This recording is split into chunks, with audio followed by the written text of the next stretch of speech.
Martha Thompson had sworn 3 years ago that she would never touch another animal for as long as she lived. The promise was made in a veterinary clinic in rural Montana, standing over two bodies, her hands still covered in blood that refused to wash away no matter how hard she scrubbed. Dr. Richard Harrison, the man who had taught her everything about healing, lay motionless on the cold floor. Beside him, a young deer they had been trying to save from severe injuries took its final breath. 20 minutes. That was all it took for Martha to lose everything that mattered. 20 minutes of desperate attempts at resuscitation, of screaming into a phone for help that arrived too late, of watching life slip away from two beings she could not save. She closed the clinic the next day, sold every piece of equipment, and disappeared into the wilderness of Glacier National Park, determined to live out the rest of her days without ever facing that kind of loss again. If you're watching this story, you're part of something special. Every subscription to Wild Heart Stories helps us share more incredible true stories about the bonds that connect us to the animal kingdom.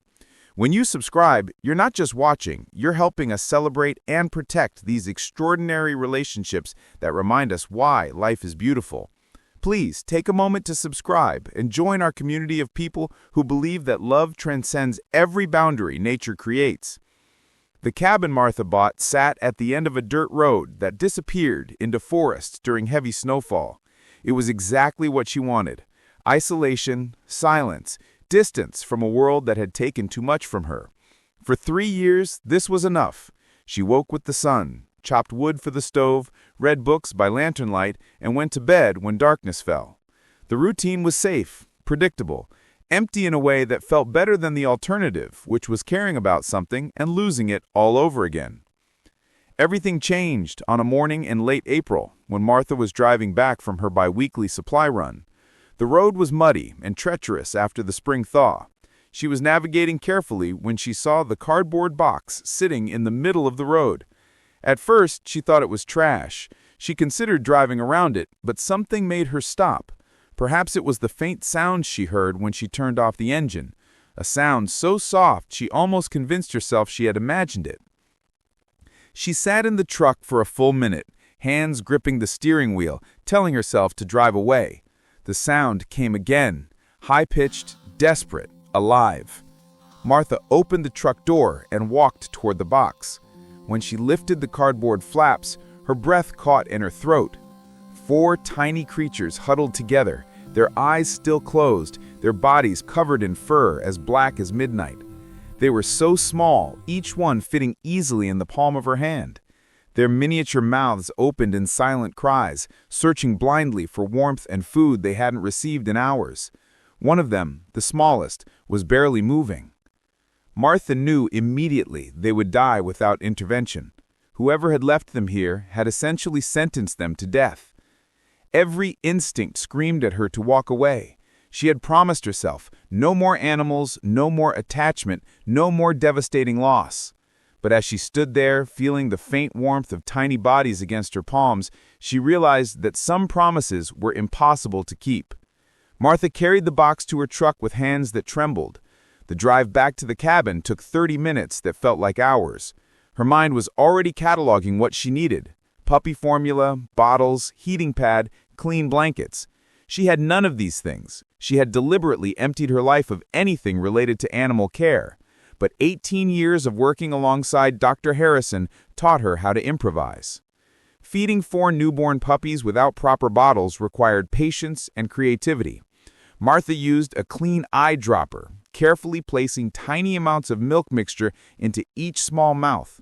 The 3 larger puppies responded well, sucking eagerly, but the smallest one, the one she had already started thinking of as Hope, struggled. It took nearly an hour to get enough formula into the tiny creature to make a difference.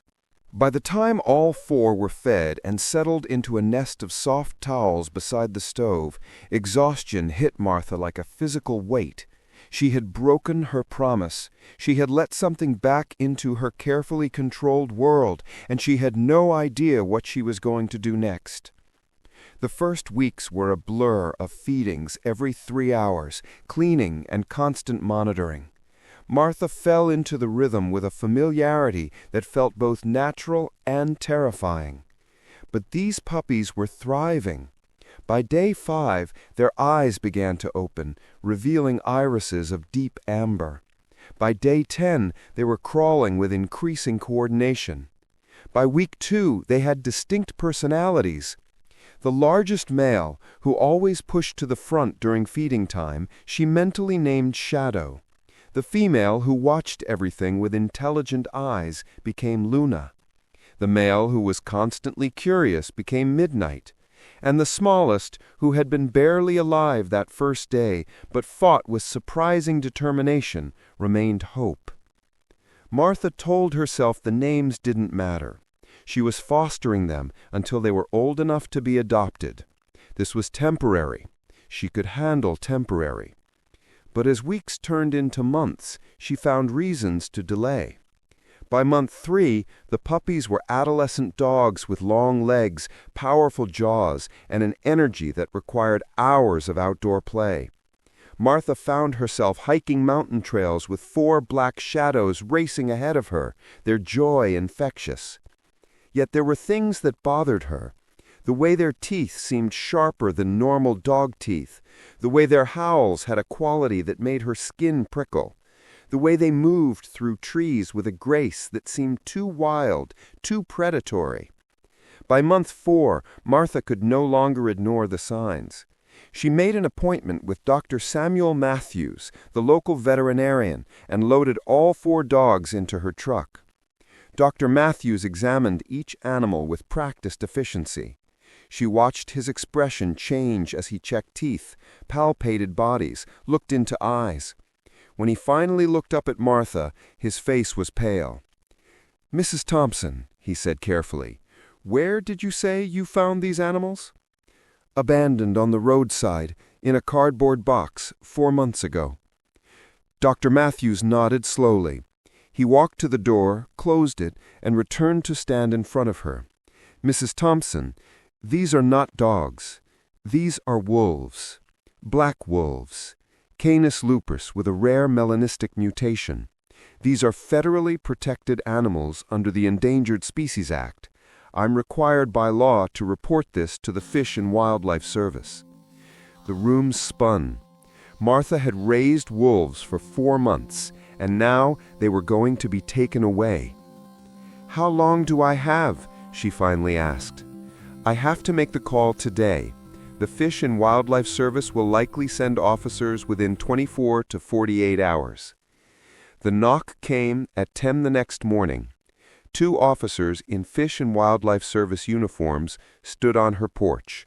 Behind them sat a large van equipped with transport crates. Officer James Brooks and Officer Linda Martinez entered her cabin. The 4 wolves immediately stood at attention, Shadow's hackles raised slightly, Luna positioning herself protectively, Midnight's ears flattened, Hope pressing against Martha's legs. The officers stopped dead in their tracks. Jesus Christ! Pure Canis lupus, black face, all 4 of them. "They're not going to hurt you," Martha said quietly. "They've never shown aggression toward any person. Ma'am, these are apex predators. This is an incredibly dangerous situation." After tense negotiations, the officers agreed to return the next morning at 9 for transport. That night, Martha took the wolves on one final hike. She watched them play, race, and exist in the wildness that was their true nature. She memorized every detail, trying to hold on to what was about to be lost. It was past midnight when Hope suddenly stood up and vomited. The young wolf swayed on her feet, then collapsed on her side, breathing rapid and shallow. Martha's hands moved automatically through 18 years of veterinary training. Elevated heart rate, pale gums, distended abdomen, fever. Hope was critically ill. Martha's mind raced. The nearest emergency clinic was 45 minutes away, too far. But she still had medical supplies from her days with Dr. Harrison. Could she do this? Could she diagnose and treat Hope without proper equipment, without a licensed veterinarian? If she failed, Hope would die. If she didn't try, Hope would definitely die. The choice was no choice at all. Palpation revealed a hard mass in Hope's abdomen, possible intestinal blockage. Martha thought back. 3 days ago, Hope had found an old elk bone. Had she swallowed a fragment?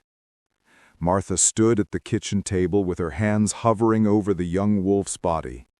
Every rational part of her brain screamed that this was insane. She wasn't a licensed veterinarian. She hadn't performed surgery in 3 years.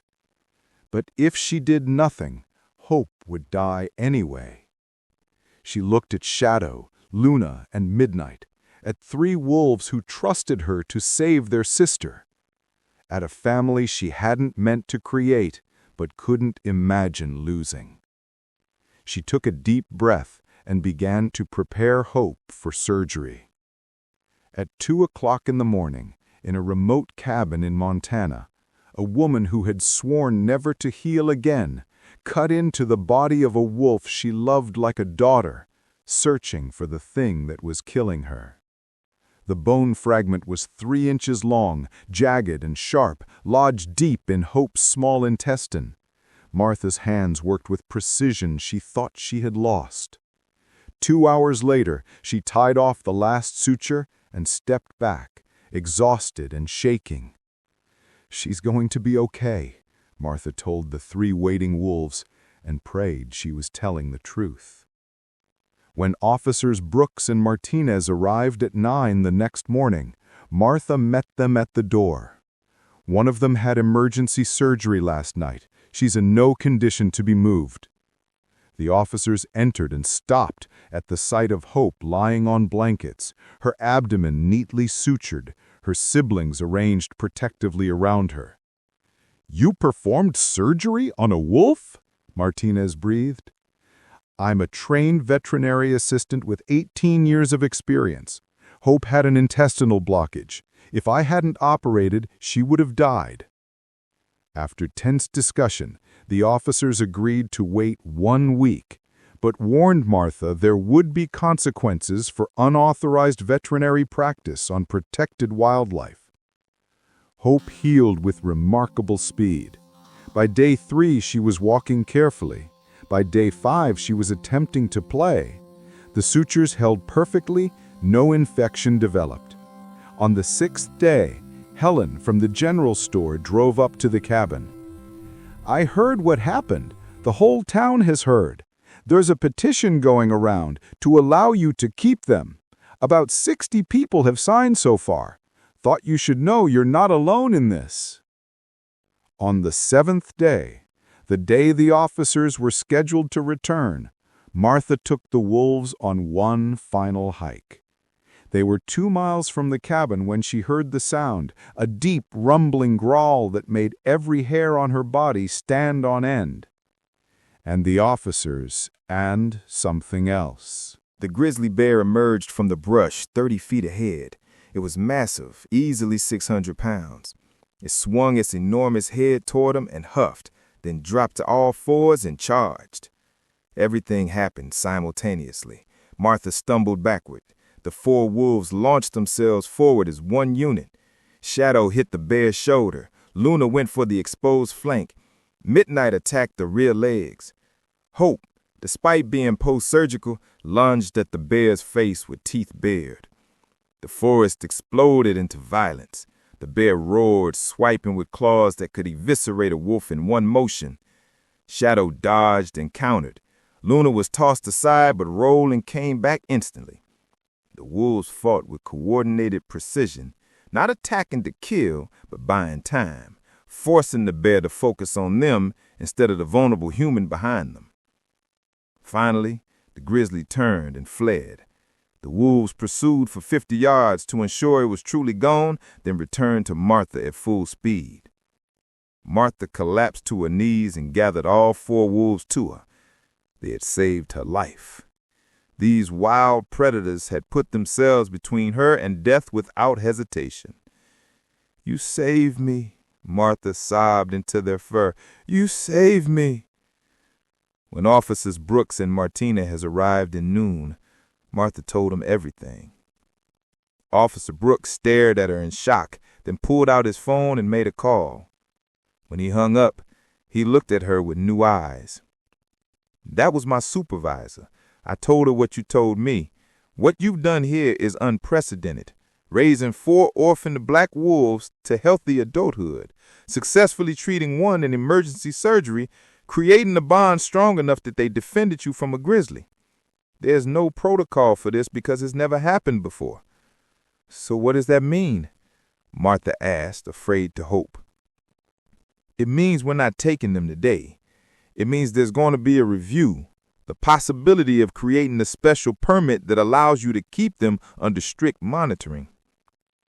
Over the next 3 months, Martha's cabin became a hub of activity. Wildlife biologists came to observe. Behavioral specialists conducted studies. The petition grew from 60 signatures to over 3,000. Letters of support poured in from across the country. The final decision came on a cold day in December. Martha was granted a special federal permit as a wildlife guardian. Her property was designated as a private wolf sanctuary. Shadow, Luna, Midnight, and Hope could stay with her permanently. The day the official letter arrived, Martha sat on the porch with 4 black wolves sprawled around her and cried tears she didn't know she still had. She thought about the promise she had made 3 years ago to never touch another animal. She thought about the cardboard box on a Montana roadside that had changed everything. She thought about Dr. Harrison and the lives they had saved together. Shadow lifted his head and looked at it with amber eyes full of understanding. Luna nuzzled her hand. Midnight rolled over in trust. Hope climbed into her lap, curling up like she had when she was a dying newborn. "We made it," Martha whispered to them. "We actually made it." As the sun set over the Montana wilderness, a woman and 4 wolves sat together in the profound silence of belonging. They were an impossible family, a contradiction of nature, a bond that should have never been formed but can never be broken. Martha has spent 3 years running from love because loss had shattered her. 4 abandoned wolf pups had taught her that some things were worth the risk of breaking again, that healing was possible, that family came in unexpected forms. In saving them, she had saved herself. In raising them, she had been raised back from her own death. In loving them, she had learned to love living again. The wild hearts of 4 black wolves and 1 broken woman had found each other in the vast Montana wilderness and proven what poets and dreamers had always known: love transcends species. Family is chosen, and sometimes the most impossible bonds are the ones that save us all.